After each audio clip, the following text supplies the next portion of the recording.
1 year ago today, my wife, 32 female, forgot it was our 10th anniversary together and I, 32 male, have to thank her. This is my story 9 months post D-Day. Part 2. I decide to stand near the window in the hopes of catching a glimpse of the car/guy she returns with. She returns around 2.5 hours later. I did get to see the automobile and hear part of what she said to him outside the car. And what I hear instantly reminds me of how we used to say goodbye to each other when we first started dating. Cheating had begun to ascend the list of reasons for her behavior at this time, but it was still far from the top. Yes, she was still foolish and blind. On another occasion, I discovered in her laundry, yes, I'm not proud, but desperation causes you to do things you never thought you'd do. The pants she wore the day/night she went out for coffee, or dinner or company party, I don't remember, had a lot of what I believe was vaginal fluid, and I mean a lot. This is not typical. Nobody has that much fun at work or when they're just hanging out with their buddies. That's when I realized she was having an affair with me. My heart felt like it was being yanked from my chest. I had discovered the metaphorical gun with bullets, but it wasn't a smoking gun in my opinion. There was still a 1% possibility it was a hoax.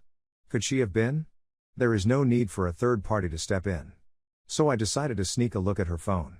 It was quite difficult since, in my opinion, that is a terrible thing. If you get to that point, you're done, there's no trust, no hope. I was even given the opportunity, but I declined at the last minute.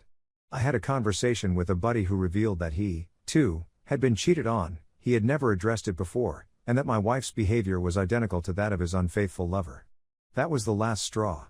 I finally got a chance to look at her phone, and there it was, thousands of texts exchanged between her and this coworker who was going through a difficult time because his mother had been diagnosed with Alzheimer's, another low blow. My grandmother suffered from deep Alzheimer's disease for about 10 years until she passed away, so she knew this was a soft spot for me, full of talk, pics on underwear from them both, everything.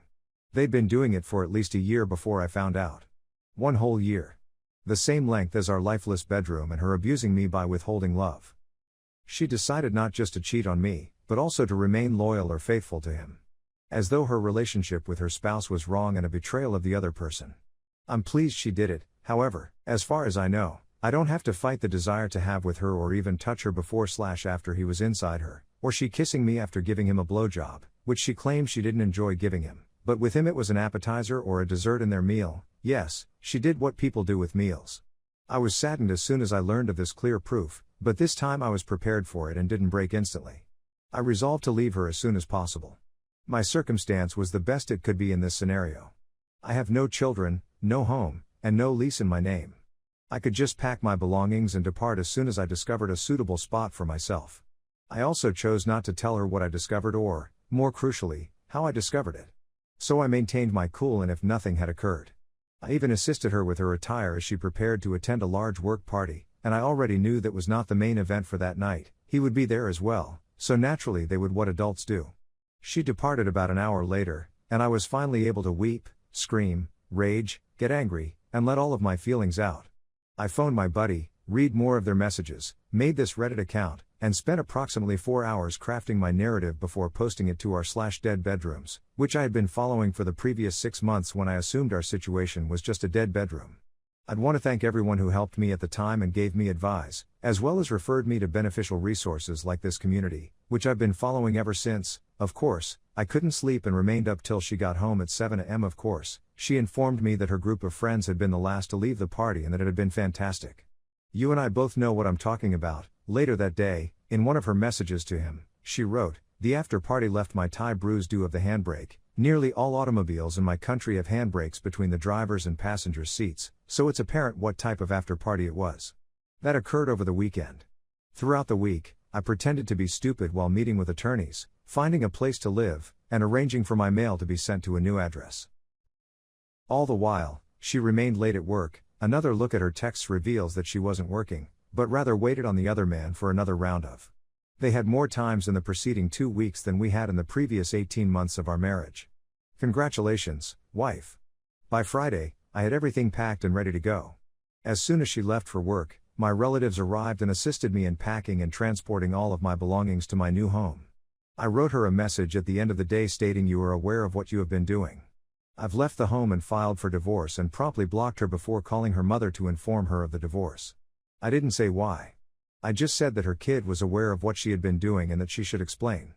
My wife continued attempting to phone me, but she couldn't get through. I contacted my mother, but she never returned my call. In the previous 10 years she never called my mother. She even phoned my pals, but they were already aware of what was going on and never returned her call. She then texted me using the same app she was using with her AP, accusing me of being indoctrinated by a former coworker and going to live with her, ridiculous accusation and a classic example of projection. I had her blocked. I only got to speak with her twice more. The next Wednesday, I contacted her to inform her that the lawyer had given her a letter including all of the details of the divorce. She attempted to play the lost wife card, implying that she doesn't understand what's going on or why I'm doing this. She started weeping, stating that she had always battled for us and that I had never done so. That she had been thinking for a while that we should attend to marriage counseling. I believe most of us are aware of all of this. The trouble is, I nearly fell for it. After that phone call, I began to doubt what I knew to be undeniably true. My bruised and battered heart, on the other hand, began to mistrust and wanted to believe in all her nonsense. Fortunately, I had copies of their communications and read some of them to obtain a sense of reality. Yes, it was agonizing shopping, but I needed it to stay focused and not give up. They practically learned every parking space ideal for vehicle near our home, his residence, and their workplace. They most certainly did it at their workplace office buildings as well. The most upsetting discovery was that they did it all the time in our home, in our bed, living room, kitchen, and everywhere. I last communicated with her approximately a month later, when we signed the divorce papers.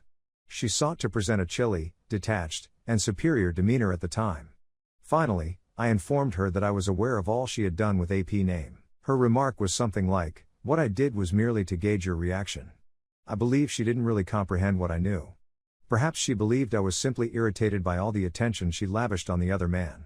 The next weekend, I visited with her parents and told them the majority of what she had put me through, as well as the affair, although without revealing the messages. Of course, they couldn't believe her daughter could commit such heinous things. But I didn't show them the proof. It was a way of telling her, "This is how I got you. Next time, be extra cautious and conceal your hidden existence more effectively." That was the last time I spoke with anybody from her family. How did I cope with all of the trauma? I continued to attend IC and still do now. I had to rely on my friends and family. I never cover up her infidelity. It is partnering to do it. I let my emotions run wild. I wept whenever I felt like it. It came in bursts. I was okay 1 second, then I felt the severe shock of everything all over again. Simply let it all out. It will pass and become better. I haven't had one of these episodes in months, but I know I may have one at any moment, and that's okay. I began doing things I wanted to do, like going to concerts and seeing plays at theaters, stupid COVID-19, by myself. It feels nice not to miss out on something you think you'd like just because you don't want to go alone and your buddies don't want to go with you. Attend gatherings even if you don't feel particularly compelled to do so. It's a chance to meet new people and move out of your comfort zone. Yes, it won't heal you, but the boost you receive from just chatting to new people, even if only for a few minutes, is fantastic. Make an attempt to engage with others more often. As an introvert, this is a difficult yet vital task for me. The only way to improve your ability to communicate and interact with others is to practice. Has it been simple? No way, Jose. It's a battle. But it gets better with time. I'll admit that I was doing much better until COVID-19 swept across my nation and brought everything to a halt. I felt like I was moving backwards in my rehabilitation during the last 3 months since all of the things I used to deal with the circumstance were no longer accessible. Concerts and performances were postponed. Parties and activities were postponed. Friendship meetings were prohibited. When we were told to remain at home, I went to my parents' house to be with them. Despite being in a very wealthy situation, I sometimes feel confined and suffocated since I can't go outside and take a stroll in a beautiful garden or take a break from the people in my home. We adore one another, but we all need our own space. As a result, I found myself returning to all of the things she did more often, which has been difficult. Thank you for sticking with me this far. You are deserving of a medal. I'd also want to thank everyone who has contacted me via my past postings and comments. Knowing that an online stranger cares may seem little, but it may be the difference between being locked in a sad attitude and turning yourself around and returning with fresh vigor. I'm hoping that my tale will benefit someone. I know it's difficult, but it is possible to end all emotional abuse. You are worth it on your own, and you don't need anybody else to tell you that. Take control of your life and live for yourself. You've got this.